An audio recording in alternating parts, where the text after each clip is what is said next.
responsabilidade que é estar aqui, sabe? Eu sinto isso, eu vejo o quão responsável eu tenho que ser para estar aqui, e eu peço a Deus que Ele possa estar me usando, falando através de mim, que no final desse culto vocês nem lembrem que foi eu, mas que vocês entendam que foi o Senhor que falou. Amém, irmãos? Vamos abrir a Bíblia em Marcos, capítulo 8.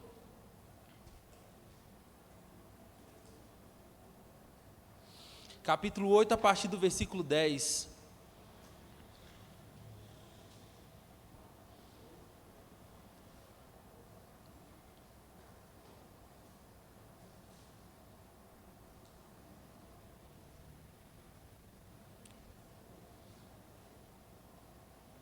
Amém, irmãos?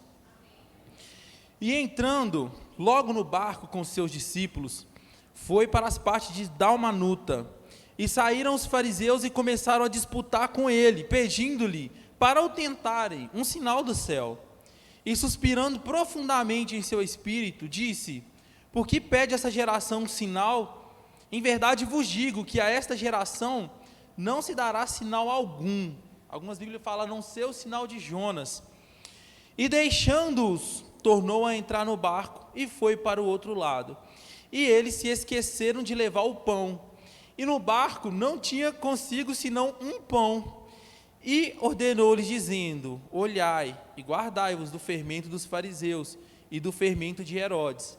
E arrazoavam entre si, dizendo: é porque não temos o pão? E Jesus, conhecendo isso, disse: para que arrazoais, que não tendes pão? Não consideraste nem compreendestes ainda? Tendes ainda o vosso coração endurecido?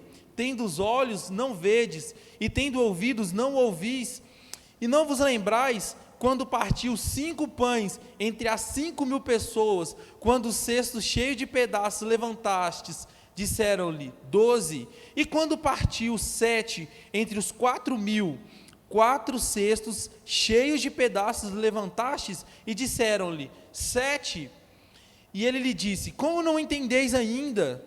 E chegou a Betsaida, e trouxeram-lhe o cego, e rogaram-lhe que o tocasse, e tomando o cego pela mão, levou-o para fora da aldeia, e cuspindo-lhe nos olhos, e impondo-lhe as mãos, perguntou se via alguma coisa, e, levantando ele os olhos, disse: vejo os homens, porém, os vejo como árvores que andam. Depois disso, tornou a pôr-lhe as mãos sobre os olhos e o fez olhar para cima. E ele ficou restaurado e viu a todos claramente. E mandou-o para a sua casa, dizendo: não entre na aldeia, nem os diga a ninguém na aldeia. Senhor Deus, essa é a tua palavra. Senhor, eu te agradeço, Pai, porque o Senhor é bom. O Senhor me trouxe até aqui. Eu te agradeço, Pai, e eu te peço que aquilo que o Senhor colocou no meu coração, que também, Senhor, venha ser entregue ao coração de todos aqui nessa noite, em nome de Jesus, amém. Meus irmãos, nesse momento, Jesus estava vivendo talvez um dos momentos mais difíceis da sua vida ministerial. Se a gente for fazer uma recapitulação dos fatos que aconteceram, a gente vai ver que pouco antes disso aqui acontecer, um período aí de dias mais ou menos, Jesus ficou sabendo da morte de João Batista, que era o parceiro ministerial de Jesus, era um grande amigo, além de todas as coisas que já tinham acontecido, Jesus tinha uma ligação muito forte com João Batista, e Jesus ele fica sabendo da morte de João Batista, e isso nitidamente afeta Jesus ele fica afetado por causa daquela situação.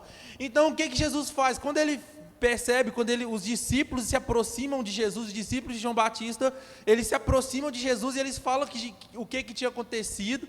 Então Jesus fica muito triste e ele fala assim: olha, fique comigo. Por quê? Porque aqueles discípulos de João agora estavam perdidos, sem ninguém. Então Jesus fala: olha, fiquem comigo. E aí Jesus ele vai para o deserto, ele quer se isolar, ele quer tirar um tempo, ele quer esparecer aquela tristeza, aquela triste notícia. E ele pega e atravessa e vai para o deserto. Só que quando ele está indo para o deserto, as pessoas descobrem para onde que ele estava indo. E quando as pessoas descobrem para onde Jesus estava indo, eles começam a ir, aí começa a ir aquele tanto de gente, aí vai o manco, vai o paralítico, e aí você imagina aquela galera, todo mundo problemático, indo para o deserto atrás de Jesus, e eles atravessam o deserto, e quando Jesus chega lá, o que que vê? Vê o povo, o que que ele faz? Fica com dó daquele povo, e ele fica com dó porque eles eram como ovelhas sem pastor. Então Jesus ele começa a pregar para aquele povo, e começa a falar coisas incríveis para aquele povo, começa a mostrar, e só que aí o tempo foi passando, pessoal, e o tempo foi passando, e aí o que acontece? Fica de noite, Jesus vai despedir da multidão, só que é tarde, ia demorar para eles poderem voltar, então Jesus fica triste, pois essa galera está aqui com fome, e aí acontece a primeira multiplicação dos pães, tinha lá 5 pães, 2 peixinhos, Jesus multiplica, e aí Jesus ele sai daquela situação, despede o povo, e aí ele vai, continua andando seu ministério, e aí ele encontra com os fariseus.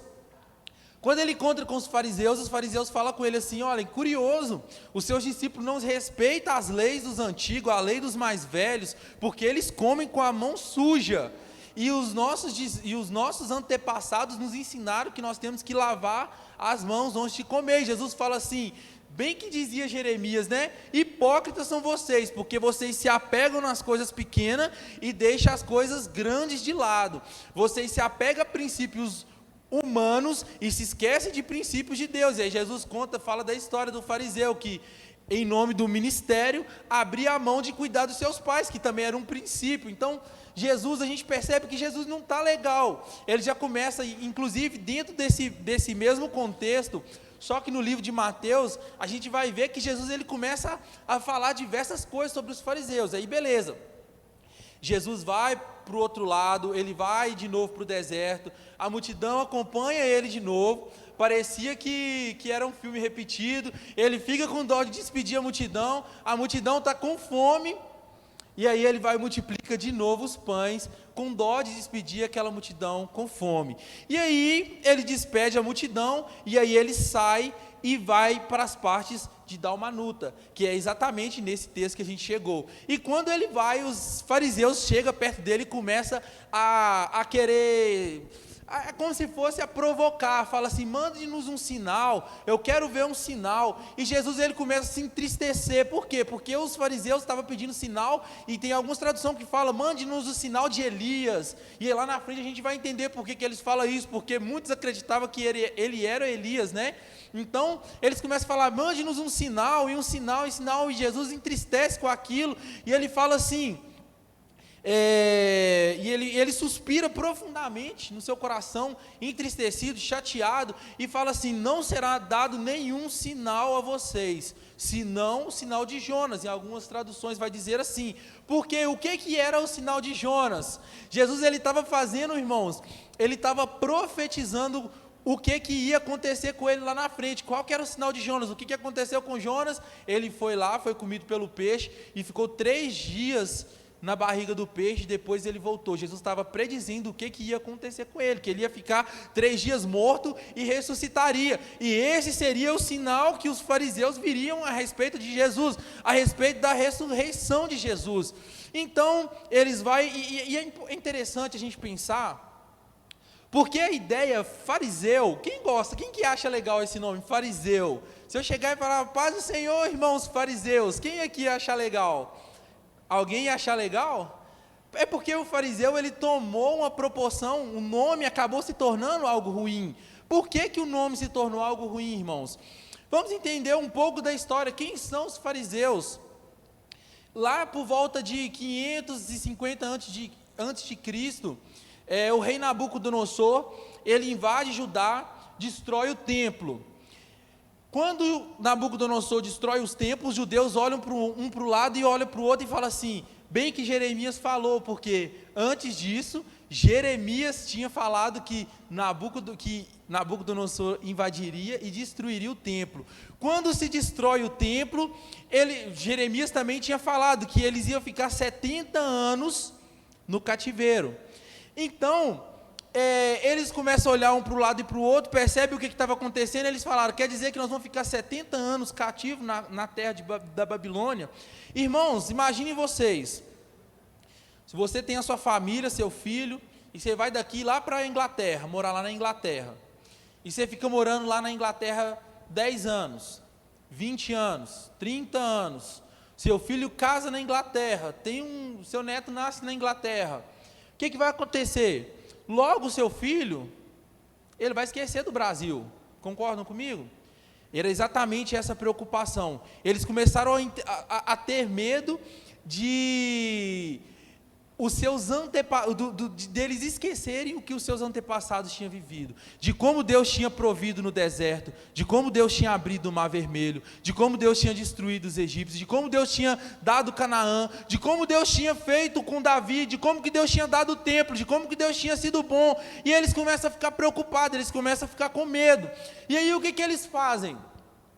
Eles pegam e começam a pensar, olha, nós vamos ficar aqui 70 anos, se nós ficar 70 anos aqui sem lembrar o que aconteceu, logo, nossos futuros, nossas gerações vão esquecer, então a gente vai começar a contar essas histórias, e eles começam a se reunir em casas, em lugares, e aí surge o conceito de sinagoga, lá dos judeus. Até hoje a sinagoga é algo muito importante para eles, e eles começam a ir contando aquelas histórias, para quê? Para quando vencesse os 70 anos, o povo não tinha esquecido, o povo tinha sabido, venceu 70 anos, vamos voltar para a terra que Deus deu para os nossos antepassados. Só que quem ficou responsável por estudar essas histórias e contar essas histórias? Foram os fariseus. O farisaísmo, ele surge mais ou menos dentro dessa ideia, dentro desse princípio. Então, quem concorda comigo que foi uma coisa boa? Era importante, não era? Só que sabe qual que foi o problema? O tempo passou, Esdras reconstrói o templo, reconstrói o muro, eles reconstroem, eles voltam, né, a Babilônia é destruída e etc. Só que quando eles voltam para Jerusalém, o tempo foi passando e aí eles começaram a se tornar muito políticos. Era bom ter o controle da religião dos judeus.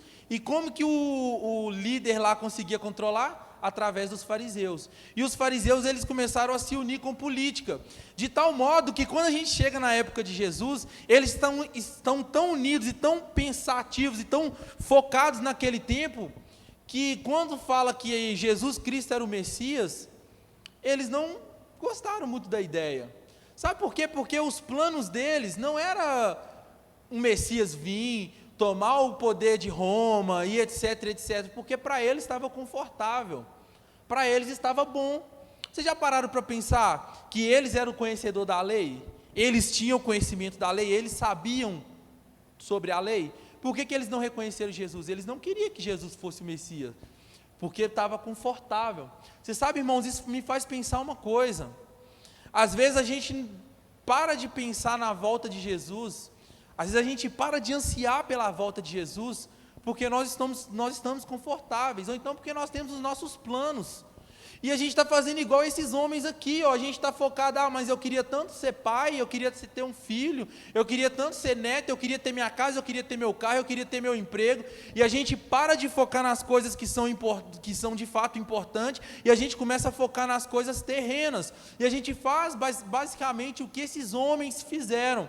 Então, era mais ou menos esse o problema aqui que havia, e não quer dizer, meus irmãos, que porque chegou alguém aqui fazendo milagre, chegou alguém fazendo isso, fazendo aquilo, que a gente vai acreditar logo naquele cara. Ter um senso de conhecer, de entender, é importante. O problema é quando esse senso é movido pelos nossos próprios interesses. Porque hoje, se vier alguém aqui fazendo milagre, fazendo isso, eu também vou ir lá e vou questionar, eu não vou chegar lá e já vou ajoelhar. Só que é importante a gente ter no nosso coração que o mais importante não é a nossa vontade, não é os nossos desejos, e sim aquilo que é da vontade de Deus. Então, meus irmãos, o que acontece é mais ou menos isso. A gente está no meio desse conflito, e Jesus ele chega num ponto que ele começa a ficar saturado, ele fala: cautelai-vos com o fermento dos fariseus. Por que ele falava do fermento dos fariseus? Porque os fariseus eles tinham influência, eles conseguiam mudar, é como se fosse a influência que a massa tinha, do fermento tem de crescer a massa, era o fermento que os fariseus tinham de prejudicar, de fazer o mal, e tanto é que esse fermento foi usado na crucificação de Jesus. Eles começaram a fermentar o povo para crucificar Jesus e libertar Barrabás. Então Jesus fala: cautelai-vos com o fermento dos fariseus. Essa é mais ou menos a ideia, esse é mais ou menos o conflito, porque a gente vê que existe um conflito grande na Bíblia entre Jesus e os fariseus, e ele se dá exatamente por causa disso. E aí, meus irmãos, Jesus chega a Betsaida. Quando ele chega em Betsaida, logo eles arrumam um cego e trazem o cego para Jesus.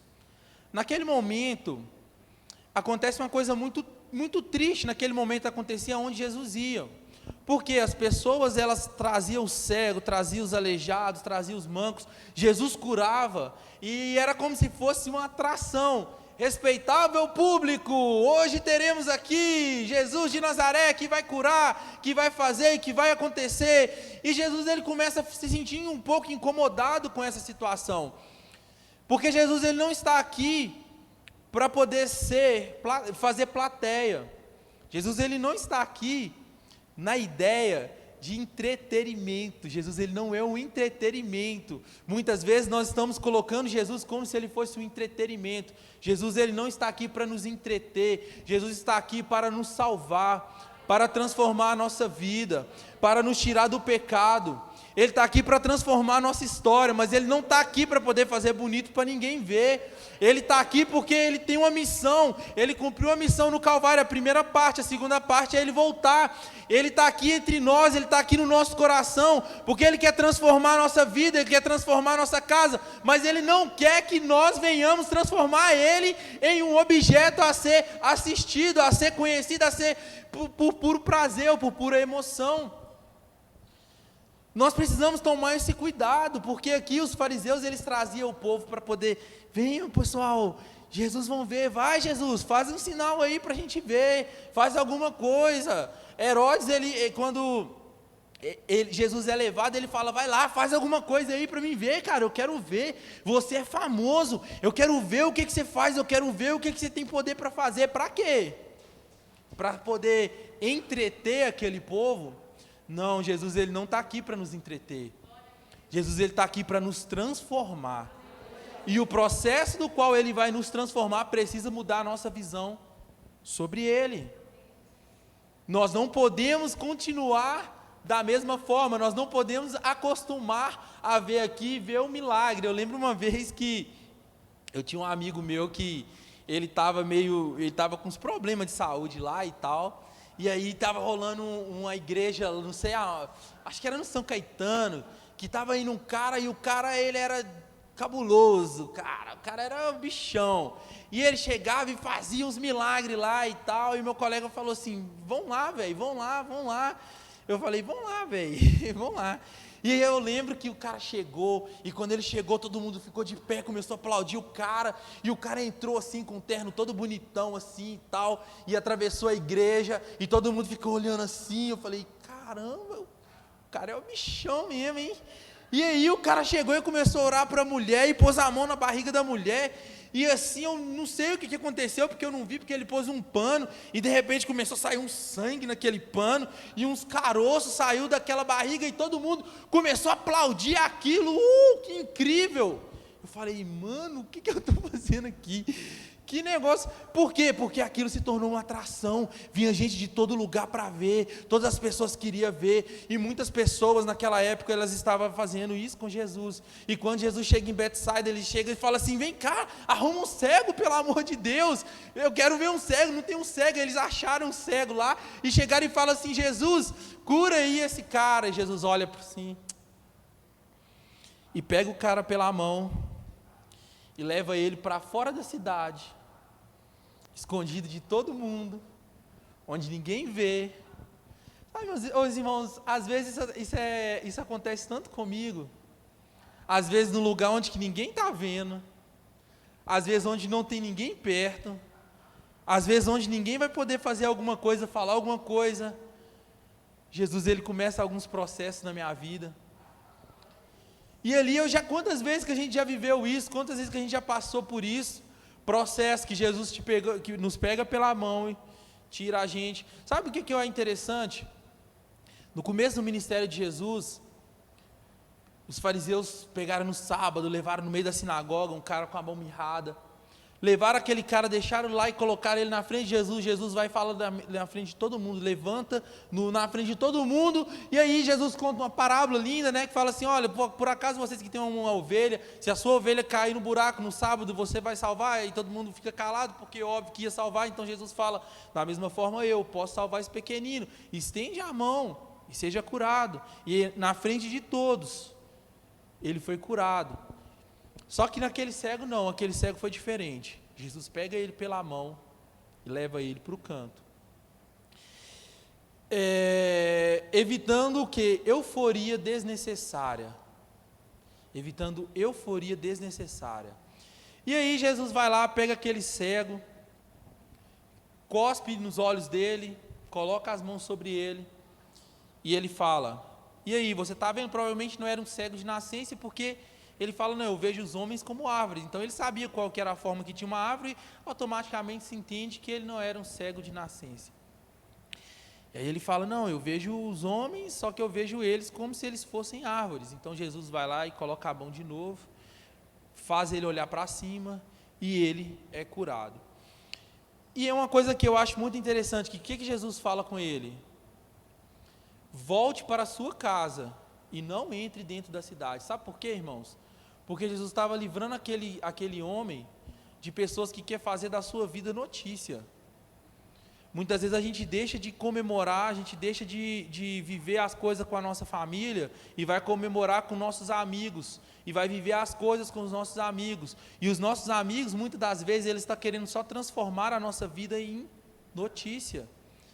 E Jesus fala assim: cara, abre mão dessa galera, porque a galera não quer o seu bem, a galera estava querendo sair comentando. O processo, o final, depois todo mundo ia ver mesmo, depois todo mundo ia saber, mas Jesus fala com ele: não, vai lá para a sua casa, esquece aquela galera, esquece aquele povo.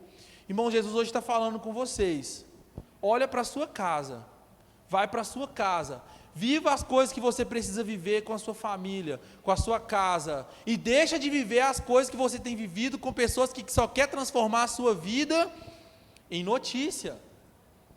Cuidado com esse tipo de gente que está doido para ver o que você vai fazer, onde você vai errar, o que você vai cair, ou em que você vai acertar, para poder chegar e falar: galera, eu tenho uma coisa para contar. O Jornal Nacional começa agora, né? Jornal Nacional, vamos falar da vida do fulano. Cuidado. Viva as coisas com as pessoas que que vão dar importância para aquilo que realmente é importante. E é muito interessante que Jesus, ele coloca a mão no cego e faz ele olhar para cima.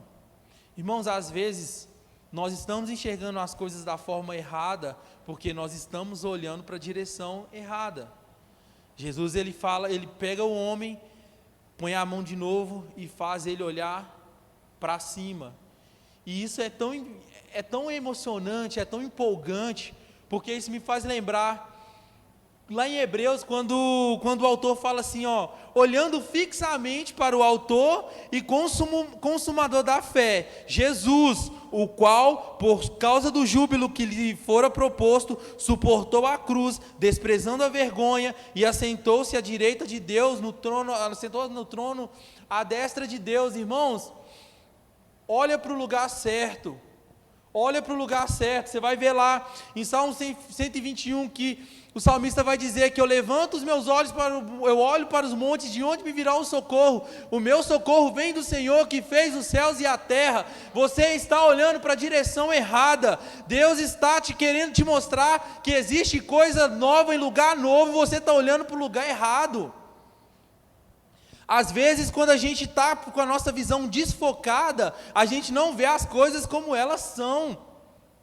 E aí Jesus faz aquele homem olhar para cima. E quando aquele homem olha para cima, ele enxerga as coisas como as coisas são.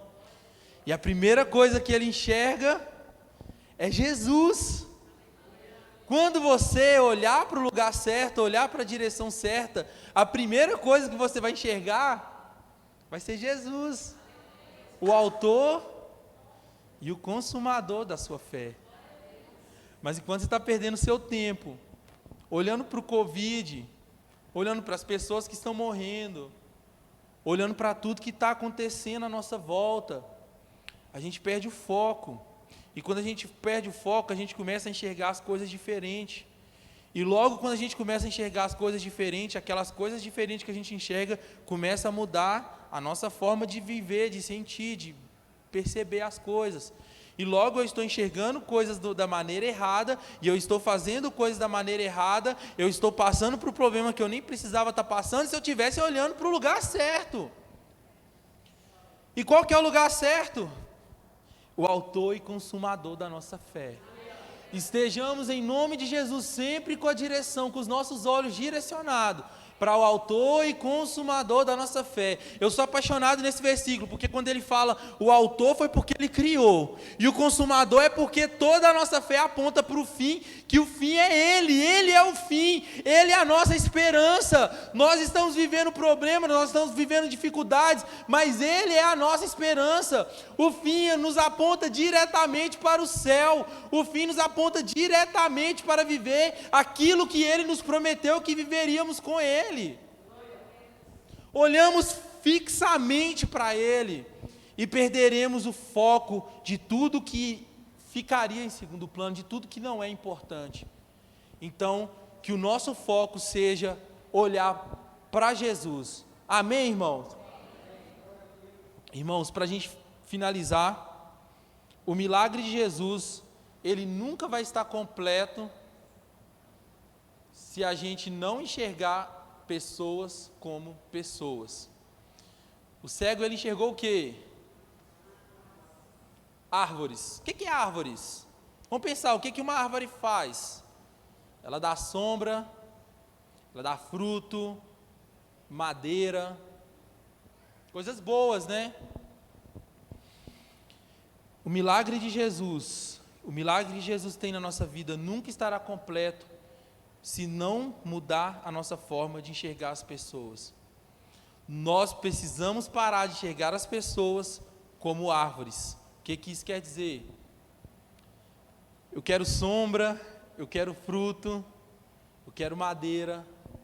As pessoas não são árvores, as pessoas são pessoas.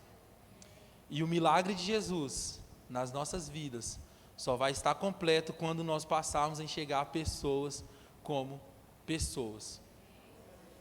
Irmãos, nós devemos tomar muito cuidado, porque tem muitas pessoas que ela olha para a outra querendo algo, ela enxerga na outra oportunidade.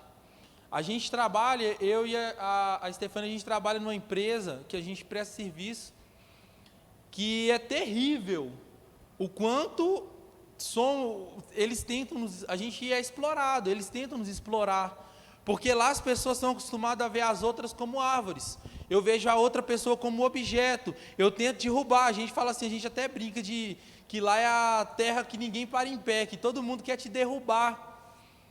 A gente tem que tirar essa mentalidade, a gente tem que tirar essa mentalidade do nosso meio e aprender a enxergar pessoas como pessoas, porque quando nós enxergarmos pessoas como pessoas, a gente vai aprender a amar as pessoas assim como Jesus amou as pessoas, e assim como ele fala, amai o teu próximo como a ti mesmo, amarás a Deus sobre todas as coisas, o teu próximo como a ti mesmo, e não amarás o teu próximo porque ele pode te dar fruto, porque ele pode te dar sombra, porque ele pode fazer isso por você, mas amar ele porque ele é o seu próximo. Essa é a lição que Jesus nos traz, essa é a lição que Deus me deu aqui em relação a esse texto. Nós nunca podemos olhar pessoas como objetos, pessoas são pessoas. Olhar atentamente para o nosso autor e consumador da nossa fé e nunca enxergar pessoas como objetos. Amém, irmãos? Fui breve, né? Eu sei, mas vamos orar.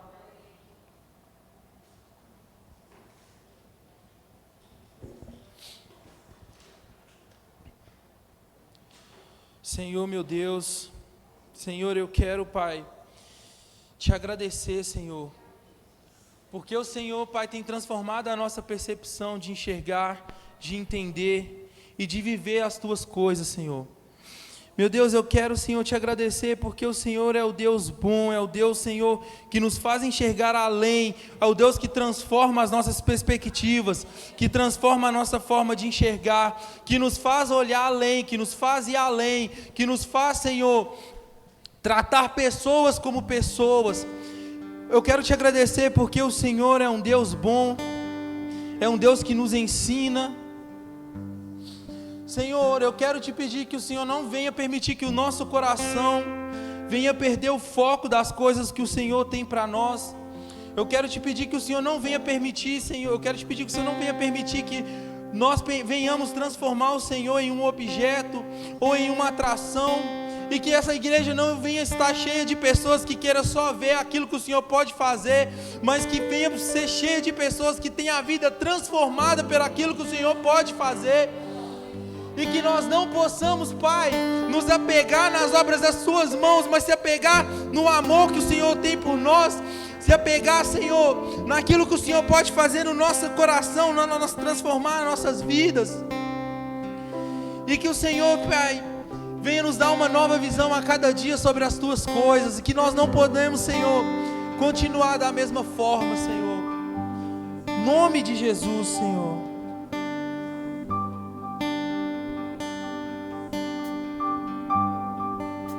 Sei que estás aqui,